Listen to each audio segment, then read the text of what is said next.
Hello, everyone. Welcome to our brand new database series that will be taking place every first Monday of the month at 10 a.m. Pacific Standard Time, unless that day falls on a public holiday.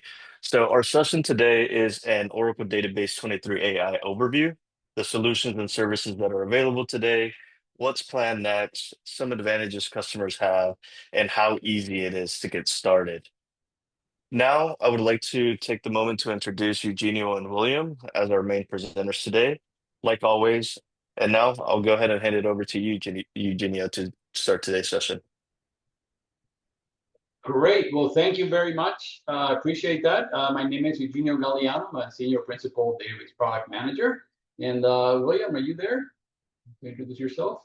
I am. Hi, everyone. I'm a Senior Database Product Manager working with Eugenio today.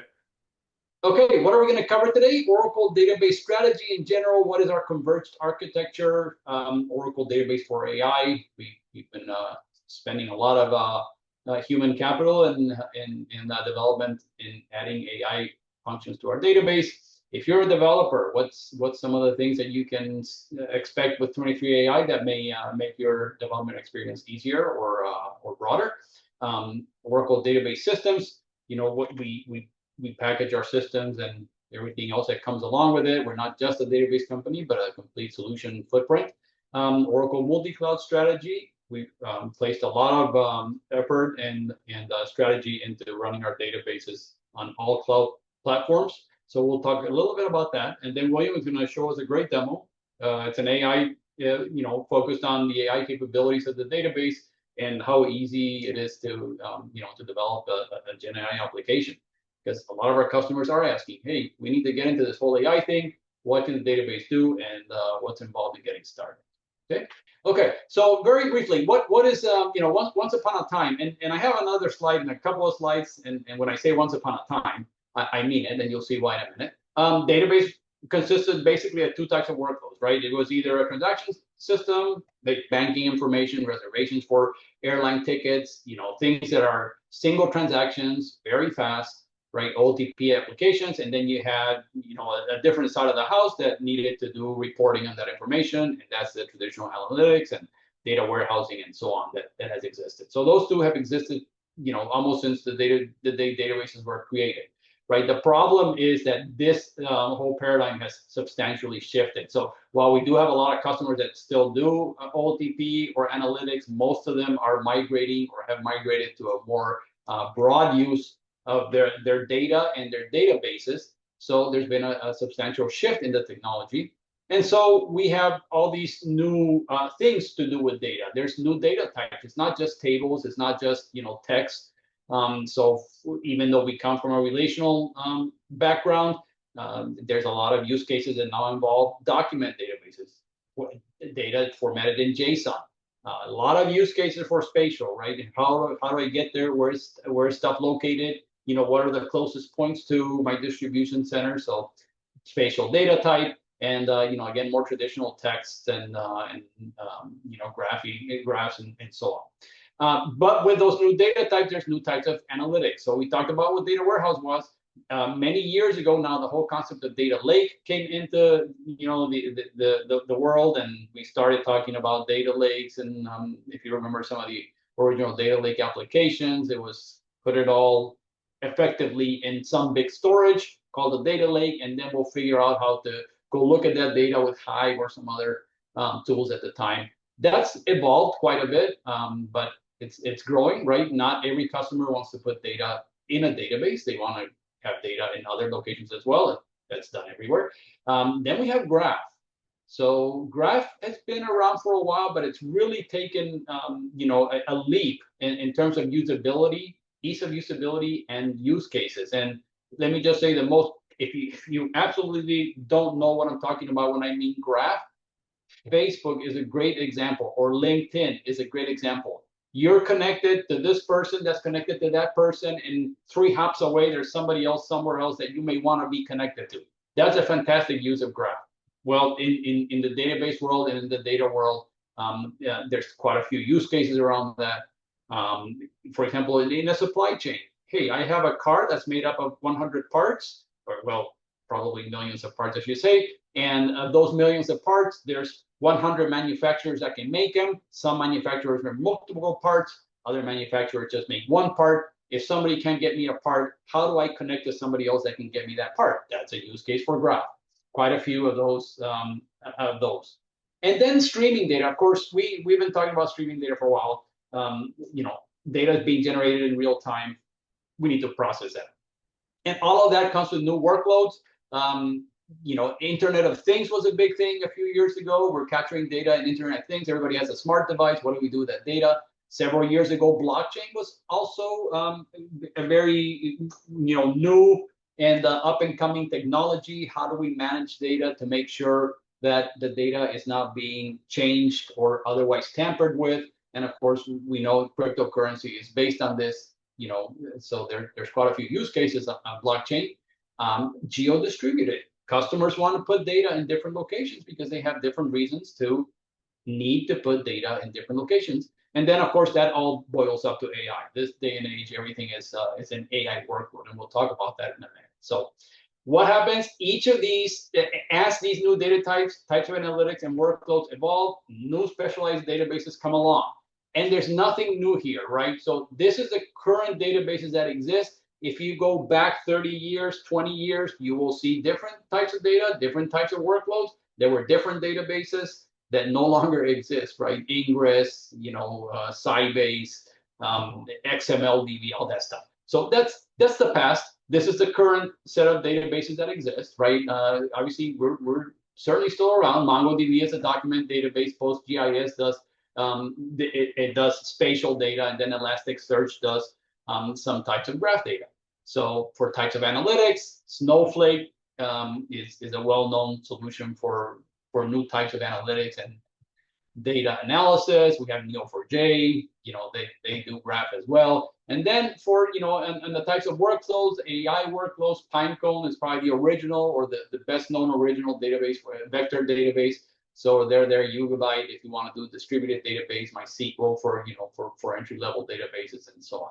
So the problem we have is that as a customer or our customer base, they started with Oracle, they need a new data type or they need a new type of analytic, and so they're implementing multiple databases to try and solve a problem. And as you can see in the slides here, 4 or more databases, not uncommon, right? When we go to our customers now, hey, how many databases do you have? How many database providers or services? Certainly anybody can spin one up on a cloud now, so that there's just quite a few of those, okay? So on top of that, we add AI, right? And AI is evolving so fast right now that everybody's just add stuff, make it work with this. Let's evolve, let's not, fall behind the curve. So everybody has their own AI extensions, right? We have our AI extensions, Mongo, Snowflake, Pinecone, of course, is one of the originals, MySQL. So each technology is, can add functionality. But the question when this happens is something called technical debt. And if you don't know what technical debt, this is a very well-defined problem, is if you just take the easiest route, the most convenient route, or the newest route to solve a problem, that does solve your problem immediately. But on the back end, it's creating another set of problems that you will have to come later and address, right? So you want a document database, you put MongoDB, that's great. Okay, well, now how do I integrate that JSON data with the old data I had, in my existing, applications on Oracle, or maybe, my reporting system on Snowflake, and so on. So that's technical debt. If you've never seen it, go Google it, and you will see that the numbers are staggering, right? The current technical debt is in the trillions, right? So we more than happy to discuss that at some other time. Okay, so what is our strategy based on the background I just gave? Reduce complexity.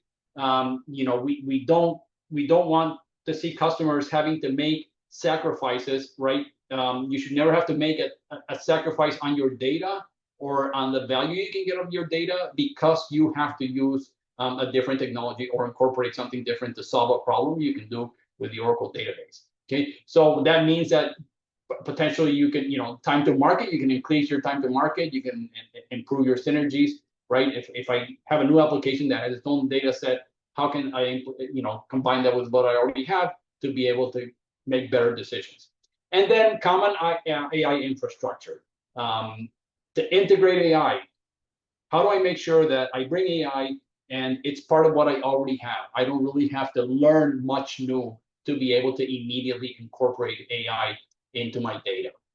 Okay? So our strategy is to make components and engineer it all together so that you as a customer, if you want to, you can go run an autonomous database on any cloud that you want, on engineered systems that were designed specifically to run the Oracle database as efficient as possible, and you don't have to do any management.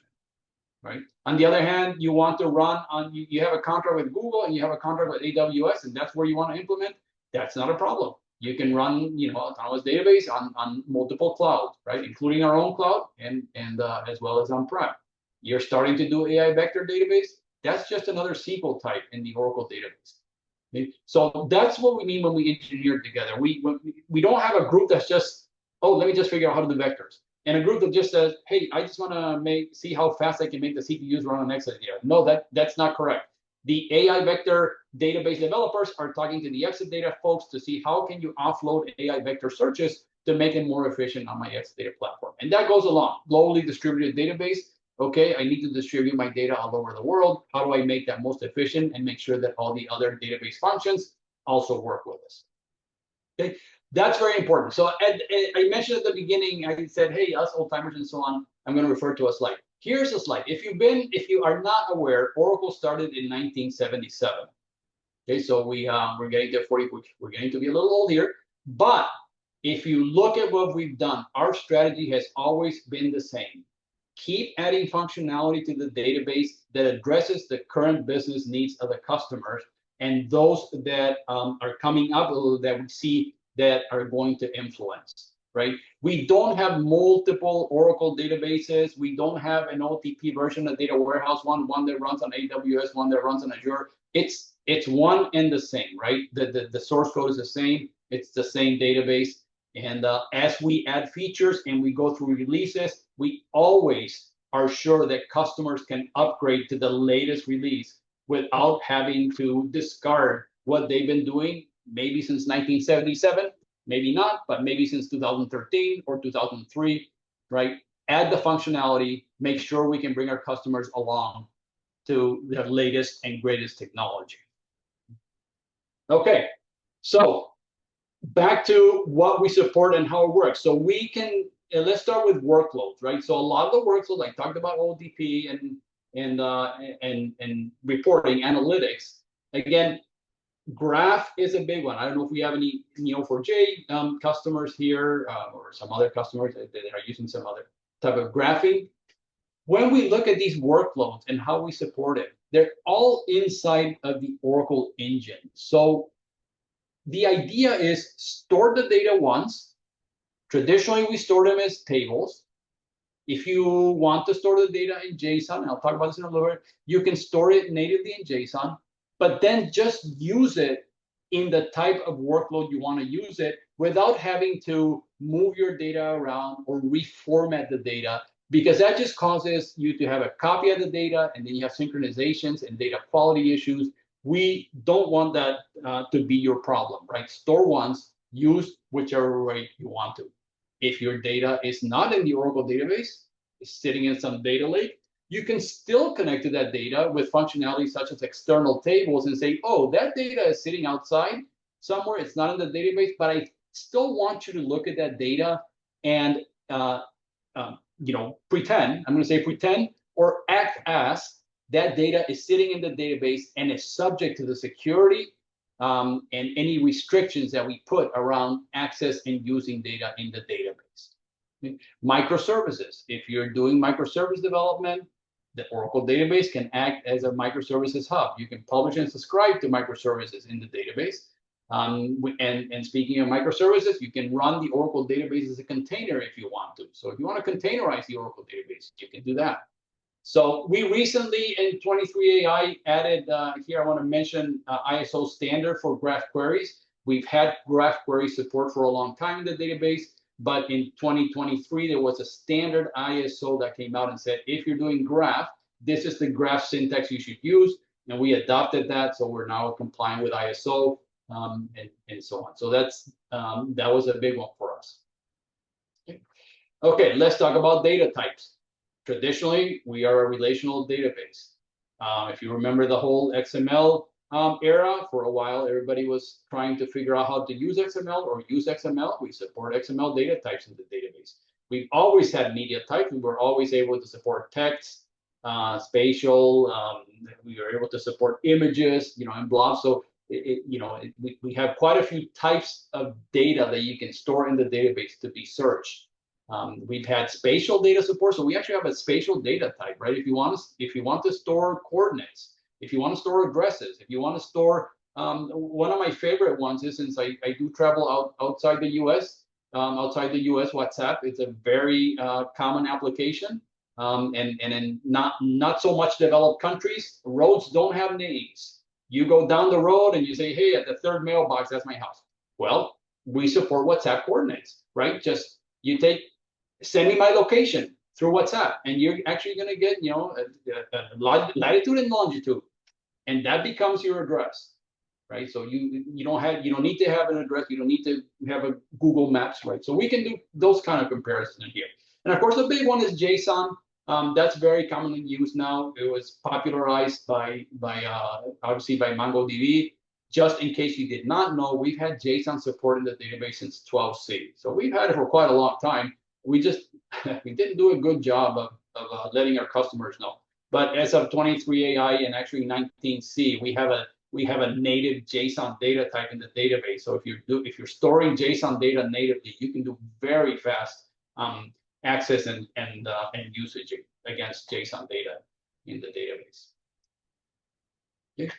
Okay, here is where we differentiate. We differentiate from other vendors with everything I covered so far, but this is a very big one because we run into customers all the time that implement this newest and greatest or best of breed, whatever they're called, and they put them in production, and then sure enough, they get hacked. Because for a vector database, security is not an issue.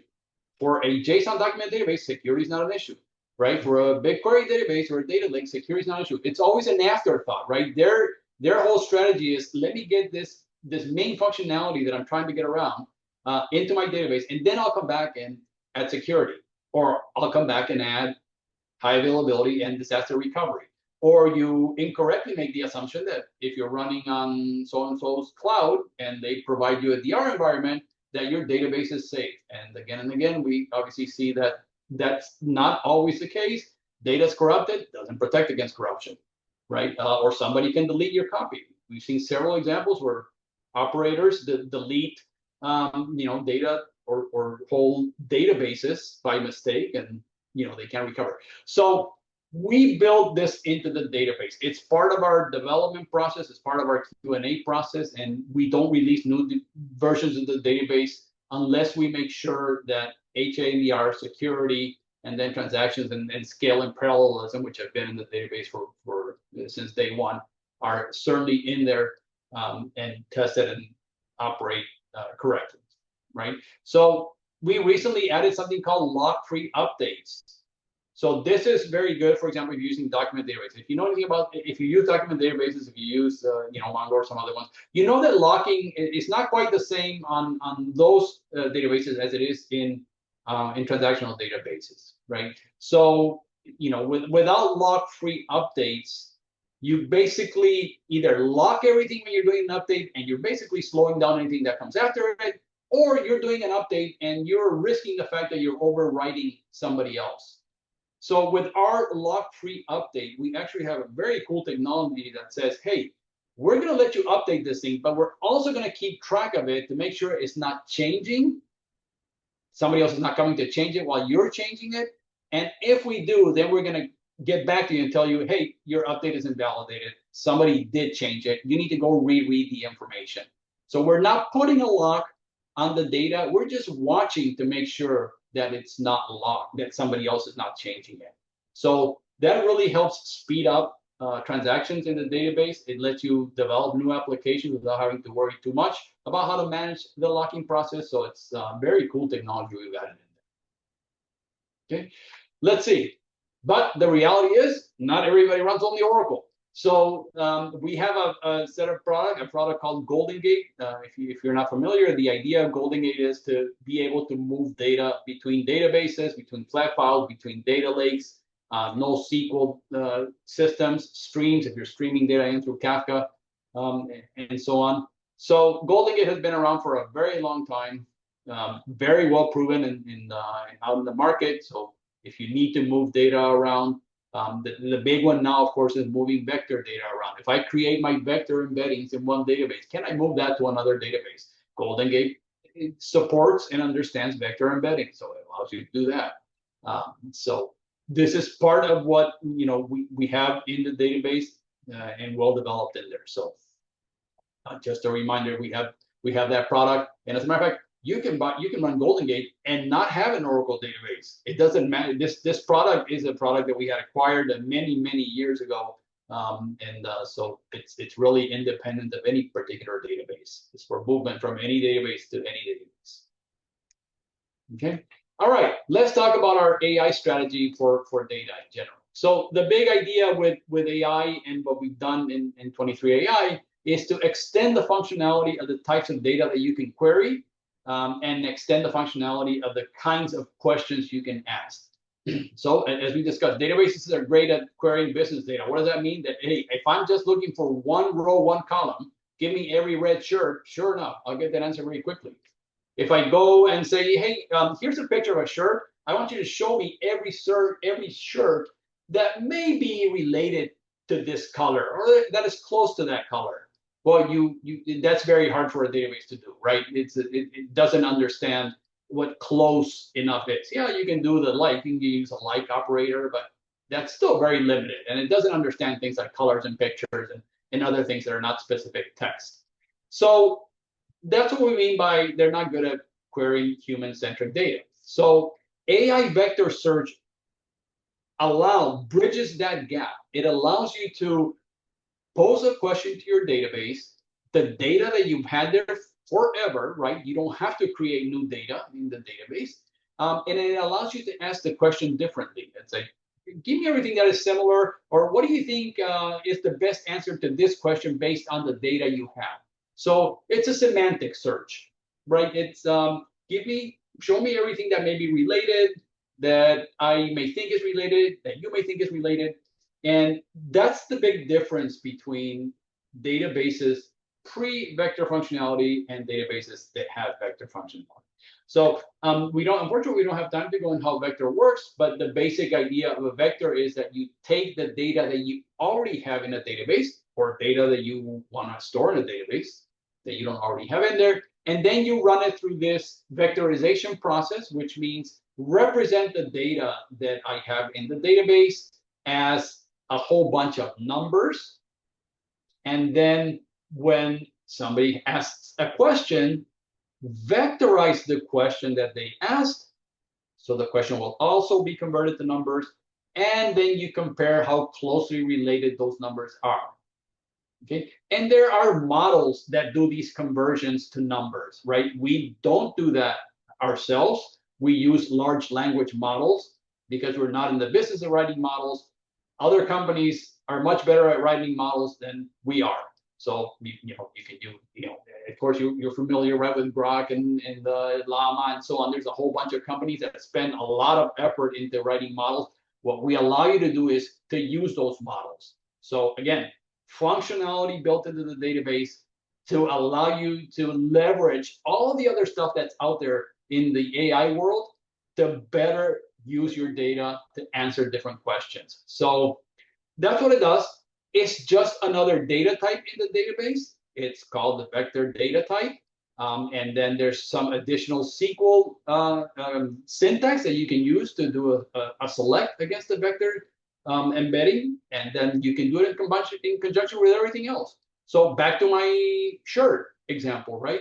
So you can say, hey, show me all the shirts that are somewhat similar to this color that you have in the store in Dallas. And so the request for Dallas would be very specific. You pull inventory in Dallas. The request for shirts that are similar, not so specific. So you'll pull all the data first that's similar, and then you will, constrain that by inventory in Dallas, and that'll be it. So why is this so important? Number one, because we allow you to leverage external models that are the latest and greatest to help with these searches. Number two, you don't have to do anything to the data you already have. And as a matter of fact, you can go and use data that you've been accumulating for the last 30 years and now be better able to ask questions against it that you couldn't do before. And number three, because it leverages everything that's already in the database. You can partition it, you can distribute it globally, you can do a backup, you can do DR, run it with RAG. All the functionality that we already have in the database is just another type of data and a different type of query, but it's just more functionality that exists in the database. You don't have to go to Pinecone just because you want to vectorize data and do vector searches. Now, if you are familiar with all the jargon in the AI world, there's something called retrieval augmented generation. And if you use ChatGPT, you know what that is. You ask a question in a natural language and you get a result in natural language. Whatever you want to ask. What's the best way to grow a plant? And you'll get an answer back that is a paragraph, a coherent paragraph. So we also allow you to do that kind of functionality in the database. So when you do a vector search, you're going to get, a list of the results, which is just going to be a row. But a row may not be exactly what you want. You actually also want context around it. So I usually do a cool demo. You'll see William do this demo. It's very cool, right? You ask a question of a loan officer and say, hey, based on this customer's account and his balance, can you show me, what kind of loans you can give it? And the answer comes back, well, based on the fact that he's been a customer for 3 years and his debt to income ratio is this and so on, I would suggest you give him this loan. Without RAG, you would just get one answer that says 30-year mortgage, wherever the product you're answering. With RAG, you can augment that answer, and that's another set of functionality that we allow you to leverage from the database. So do vector searches, augment your answer with RAG by connecting to an LLM that's going to give you a coherent natural language based answer. So very cool in the database. The part that is so cool to me is that if you take a database that's been around for so long and you can all of a sudden make it be a complete AI database and just get extra use of the data you have is quite cool. So we have a lot of other AI capabilities in the database. I don't know if you've ever used our machine learning engine. We've had a machine learning engine in the database for a long time. So if you want to do predictions or you want to do, closest neighbors, there's a whole bunch of algorithms in there that you can use around machine learning. We've had that, again, as I said, for a whole while. Distributed AI with Golden Gate. I mentioned you can move vectors back and forth, vector embeddings. So that's very good. When you do a vector search, vector searches can be very expensive in terms of consumption of resources, because when you're talking about vectors in a database, you're not talking about 3 rows.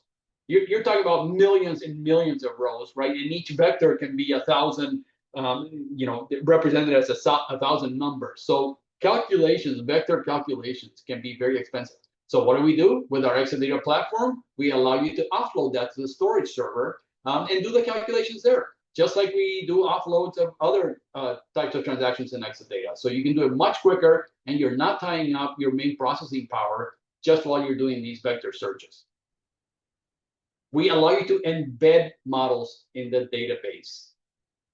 We have a lot of customers that are on-prem. They go, I want to do AI, but I don't want to connect to an outside model or an outside LLM because I consider that a security issue, and we're restricted. Well, no problem. We allow you to embed models in the database to vectorize information. So there is a standard called ONNX. If you want to embed Ollama, you can bring the Ollama model, embed that in your database, and you can then do every vectorization and vector searches in the database in your data center, and you never have to have an internet connection to do that kind of search and processing. This is a big advantage if you are an on-prem customer or you're within restricted boundaries of where you can get to now AI information or models and so on. We have AI tools. If you're doing LangChain, LangChain is a very common format for AI development tools. So if you're developing with LangChain, that is integrated into the database. And actually, and last but not least, we have a functionality called Select AI, which we actually introduced in 19C. And Select AI is very simple. The concept is very simple. You can ask a question in natural language directly to the database using the Select AI syntax. Say, Select AI, show me all the red shirts I have in Dallas. And that's all you have to do. And then Select AI takes that query you just sent it, and it will convert it to actual SQL and then present the result back. Okay? So that is the functionality we added in 19C, and of course, it's also in 23 AI. So very, very cool technology there for queries. Okay. I assume everybody's heard about our autonomous database. We've introduced this a long time ago. The idea of autonomous database is for customers that don't want to do any management. They don't want to worry about patching. They don't want to worry about backups, and they want to make sure that they have the best performing platform for Oracle. So autonomous database runs on our cloud and on the other cloud providers on Exadata hardware. And so we do end-to-end manage. So this is a fully managed service that we offer. So this is where we our main golden platform, right? We do development here. It's usually the first platform to go out, and we make sure that this has all the latest features and functions of the database. It does free up resources from DBAs or from developers to do other more cool stuff than having to do the day-to-day things such as doing a backup or doing DR with autonomous database. You can set up auto DR. You can set up auto the distribution of the data and so on. Security is built in there. We're automatically making sure that accounts are not open and so on. There's a whole bunch of security measures that are built in to the autonomous database platform that are there. Okay. And if you're one of the folks that follows Gartner, right, in 2024, it scores highest autonomous transaction processing, which is the transaction processing service from autonomous database, scores highest out of all the OLTP transaction databases in their survey. Okay. All right, Apex. If we have any Apex users out there, we integrated AI in there, so now you can actually go into Apex and say, help me design an application that uses this database, and it creates this kind of dashboard. And it'll basically create the application for you. It's going to create all the code that you need to then click to instantiate the Apex application. If you do not know what Apex is, it is our low-code development platform. It's built into the database. It's a free feature of the database. So if you want to create a web-based or mobile-based application, you can use Apex to do that. And now it's got all these AI assistants to help you create that. So what else do we have for developers? In 23 AI, we introduced this really cool JSON relational duality function. What's the idea here? Oracle customers have a lot of data in tables already. Well, all of a sudden, they have the need to also work with JSON data. You can do one of two things. You can either store the data as JSON, so you have two copies of the data, relational and JSON, or you can just say, oh, take that relational table and make it look like it's a JSON document. And that's exactly what JSON relational duality does. It allows you to place a view on top of relational tables that effectively make that look like it's native JSON documents. Again, remember at the beginning, I said, hey, we don't want you to have to store data 3 or 4 times just because you have to use it or view it in a different way. We can solve that problem with view. So we do graphs and we do JSON relational duality for you to be able to interface to that data in that native format you want to interface it. Why do we continue with relational? Because relational is very proven to have a lot of advantages to security, fast access and so on, right? When you talk about documents and JSON data, it's not so structured. So Some operations run well, some operations don't run well. When you need to introduce things like security and security access to specific fields, well, then it's more complicated. When you're on a vectorized data that's in a JSON document, more complicated. If the back end it's in relational format, we've known how to do that for years and years, right? So there's no work for us to do that. Versus if you go to a specialized database, then you obviously have more work to do. So IDC, again, if you follow the different vendors, IDC, Oracle, JSON Relational Duality is revolutionary. Okay. All right. If you're a MongoDB user, we have an API that allows you to use the Oracle database as a JSON database. You can literally connect Compass or any other SQL, any other MongoDB tool you have to the Oracle database, and it will look like the backend database is actually MongoDB. So very cool. It's built. It's available in 23 AI. It's available in 19C, and certainly in our autonomous database. So you can, if you're a Mongo user and you want to try that, by all means, free. It's a free function. Okay, security built into the database. 3 things we've added in the database in 23 AI, or we enhanced. We have an app tier data cache, so we make it faster and more efficient to cache data in an app tier. We have a function called SQL Firewall that allows you to restrict which SQL can run in the database at any particular time. So you can actually restrict it by the actual SQL. So this is not, oh, if the user is William or if it's coming from this IP address. It's like, no, I don't care who it is. If the SQL that's coming in is this SQL, don't run it, even if it's a privileged user. And you can do the alternate. You can say only allow this SQL to run. You give it a list of SQL the database can run, and that will be the only SQL the database can run. Okay? So that prevents injections. If you were familiar with the whole injection thing a couple of years ago, was big. Allows preventing that. And then we have global distributed database. We do have a lot of customers that want to place data in different data centers for restrictions of nationality restrictions, or they have to be in a particular area, or they just want to distribute the load and they want to put it closer to where their user base is. So in 23 AI, we added a new way to do that with graph replication and the RAF consensus. We already had available in 19C, doing it with Active Data Guard and Golden Gate. So this RAF replication is a much faster way to do that. So if you have global distributed, if you need to distribute your database, if you're doing that with Mongo, if you're doing it with some other databases, be aware that we have that functionality in the database.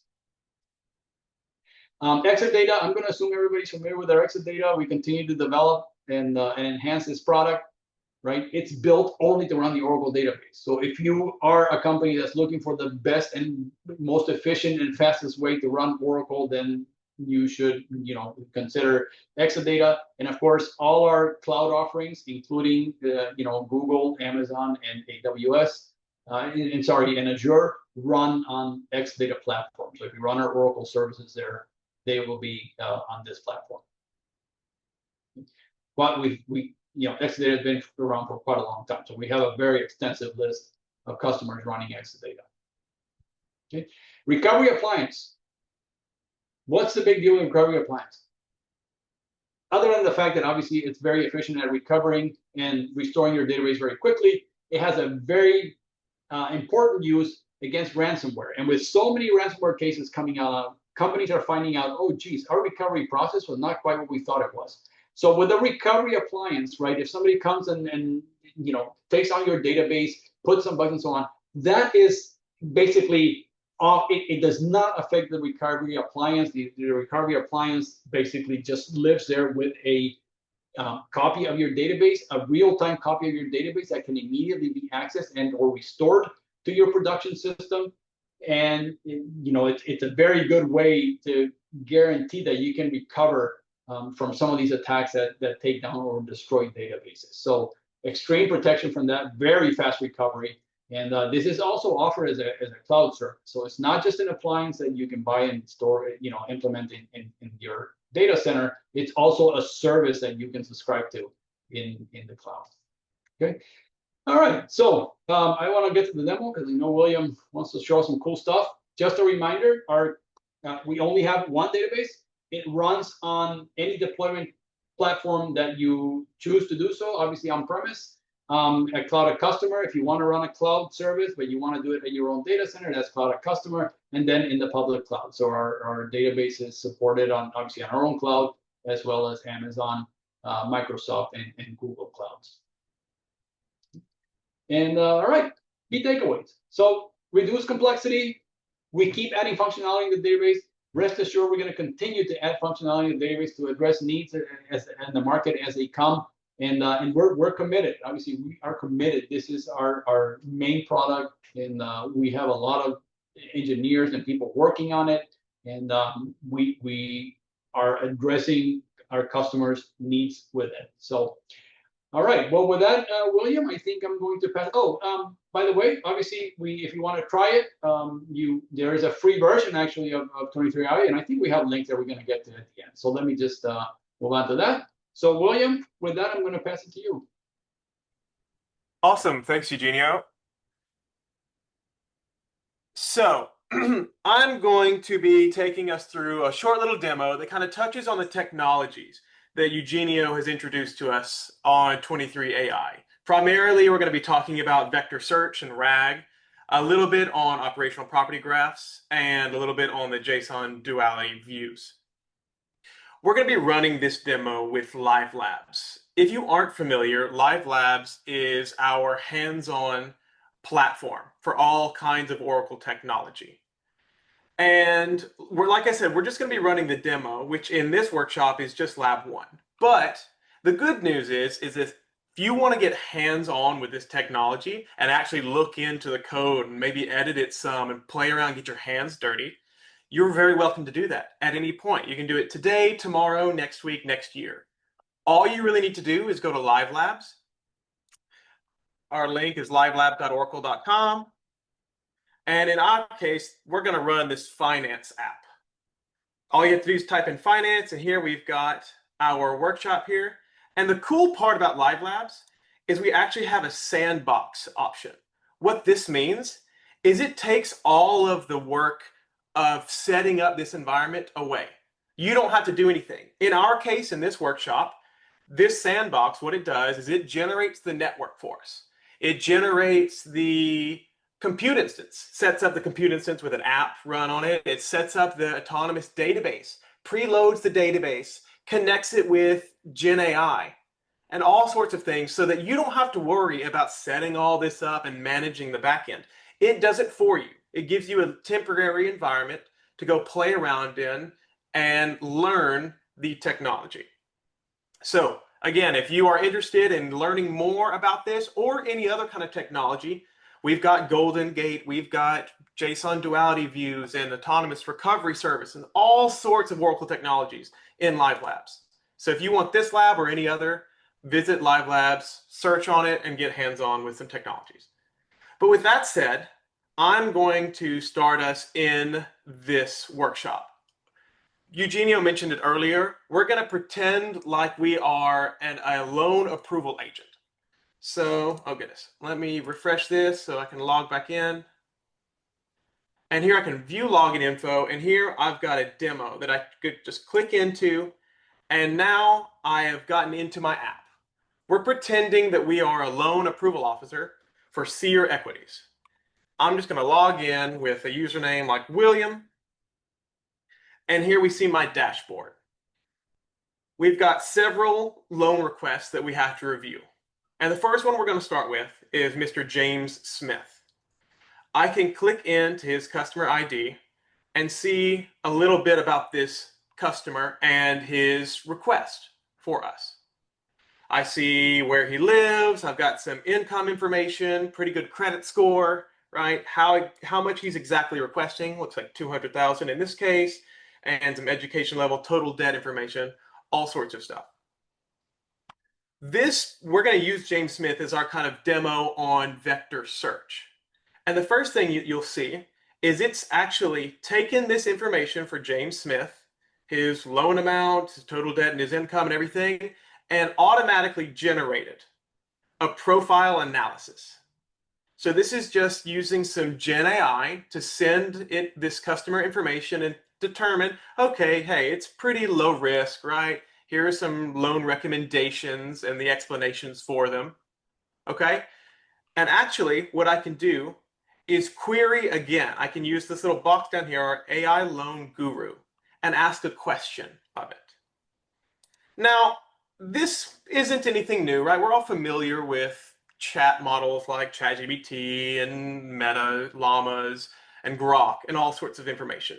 So I could ask any one of them, what are the top 0% down loans? Now, if I were to send this to any normal LLM, I'd get a response back. It'd probably be pretty accurate, right? But it might come back and say, hey, there's this really good loan from Wells Fargo. Or, hey, Chase has some really good 0% down loans. That's well and good, but that doesn't really fit my use case. I'm working for Seer Equities.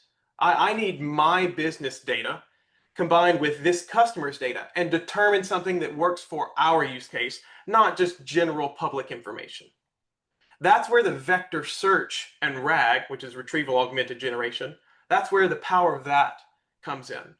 So I can vectorize my question into, remember, like numbers, just a series of numbers that Eugenio was talking about. And I can compare that in addition to vectorized information with this customer and their loan. And I can compare that to similar data in my database. I can group all of that information together and then send that to the LLM and say, hey, only use this context. And when I do that, when I say, ask this question, right, I vectorized the question, said, hey, what's similar to this question? What's similar to this customer? Give me all of the loans that Seer Equities actually uses. And it will generate a response with that context in mind and say, okay, hey, here are the top 3 loans given what I know about the customer, given what I know about the question you have and your business data. What's the best oh gosh, I said 9%, didn't I? Well, I can easily do that. We can see we've already got one down here. But I get some information back that's context specific to my business, right? Loan 26 is a 0% down and it's military only, which if we check up here, fits our customer, right? He's a veteran, so he actually qualifies for that. Here's another, loan 50, 0% down for military only. Furthermore, we actually saw, hey, it's worth noting that his income is above the maximum income for some other 0% downs, so we didn't include those. So given all of this information, this context-specific information, I can actually navigate to my decision. And given what I know, what the AI recommendations were, I can say, hey, I do want to approve this guy. He seems like a pretty good loan recipient. So I can say, hey, I'm actually going to give him loan 26. We looked at that one. That was pretty good for our use cases. I can say loan 26, save and approve, right? And furthermore, I can go ahead and generate a PDF. I've already done so. And so you can see James Smith just generated a nice little easy PDF to say, hey, you've been approved. Congrats for loan 26 military. Really good way to get context-specific information from a Gen AI agent. All right, but that's what we've got for James Smith. Let's go back to our dashboard and look at our next customer. We're going to look at James Woods. So looking at James Woods, I see, okay, goodness, well, his income's only $5,000. He's got a pretty low credit score, right? And he's requesting $100,000. He's also got nearly $90,000 worth of debt. Well, that doesn't look very good for our use cases, right? We're not in the business of giving away money for free. He doesn't look like that great of an applicant. So looking at the profile analysis, okay, look, suggested action denied. Let's do Alex Anderson now. So this one is going to be about our JSON duality view. Eugenio hinted on this a little earlier, and we want to be able to access our data, how we want to access it, right? We can store it as relational, but sometimes it's easier to interact with JSON data, especially for a web application or mobile applications. It's a lot easier to represent the application's data in a JSON format. So we might want to interact with it like that, but we want the ease and the power behind SQL. We can combine these two in JSON relational duality views.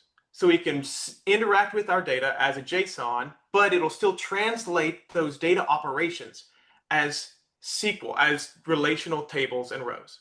So in this case, we've got our customer, Alex Anderson. His income is 25,000, right? But hey, nope, we actually have an update to that. He's been updated. I think he's got now $65,000 worth of income. So I can upload a document, and it's updated income. It's PDF with a JSON in it that basically gives us this new information for Alex Anderson in JSON format, and it's an updated income. What we can do is we can process this selected PDF, and what that does is it sends a JSON to our database, and our database is able to translate that JSON and say, okay, hey, obviously we're talking about Alex Anderson. I didn't see any changes to the city or state or zip code, but oh, look, hey, the JSON payload has an updated income. Let me actually translate that to an update in my relational table. So when I refresh, I should see, looky here, now he's got an income of 65,000. We did that through submitting JSON documents to our database, and our database being able to translate that into relational tables. All right, and I'm going to see after we get the Gen AI stuff back if maybe we get better luck on Alex to see a little plot. Ah, okay, here we go. I guess James Woods was just being troublesome. All right, well, here's some graph information, right? We can use this to see some graphical relations between our data. For Alex here, we see he applied to these and almost qualified for other loans. Furthermore, we can actually see a graphical representation of steps that he can take to better qualify himself for loans. So here we see required credit scores and easiest versus hardest to achieve, and a heat map of times to close. And so we can see, okay, hey, if he really wants to bump up his credit score and make it hard to achieve, he can reach up for this loan, but an easier one with a lower credit requirement is down here. We can see these loans with IDs and actionable things he can do to perhaps improve his chances at becoming qualified for a loan. All right, well, that's all that I had to show you for the demo. But like I said, if you are interested in running more into the actual code, all you need to do is go to Live Labs and spin up a sandbox reservation. As you can see, we just did Lab 1. You can go into Lab 3 and actually start seeing the code that we've run to create those JSON duality views and interact with the database. You can see Lab 4 takes us into generating vectors and implementing RAG with those vectors. So if you really want to get hands-on with the technology, just go spin up this workshop again. You remember, just type in finance and it'll be the only one right here. Build a Gen AI powered application with 23 AI Finance Edition and get hands-on with all of our new technology in 23 AI. But with that done, I'm actually going to hand it back over to Ernesto to close us out. Thank you, William and Eugenio, for an awesome session today. We really appreciate your time and help. I hope this was a good learning experience for everyone. And if you want to learn more, here you will find a few links that will help you walk through Oracle Cloud, get hands-on experience, some detailed documentation, our Live Labs website, which that's the website William was using for his demo, and Oracle Learning Library videos on YouTube. And once again, you will have access to this deck and links on our Day One and Beyond page, as well as our Oracle Cloud Customer Connect. If you enjoyed this session and you would like us to conduct personalized training sessions for your organization, you can email us at our personal training email shown here below, and we will reach out to you. If you want us to conduct just a hands-on lab, we have our newly designed Live Labs program for a more expedited hands-on learning experience on specific topics. Under the Code Innovate program, we co-develop a solution based on your use case. And please remember that the personal training program is an investment we make in our customers to help them grow and develop their OCI skills at no extra cost. So that email address is there for you if you want to reach out to us. Here is our day one and beyond series and upcoming sessions for the month of September. You will have the opportunity, or you do have the opportunity to attend a couple more sessions this month within our hands-on series, our cloud security series, our core series, and Did You Know What's New in OCI? Now, our next database session is actually going to be on October 6th. In this session, you'll learn how Oracle Database 23 AI brings AI to your data using Oracle AI Vector Search, and how to start your account off correctly with best practices. I hope you learned something new today. Thanks for joining us. I hope to see you on during our next session. Thank you and have a good day.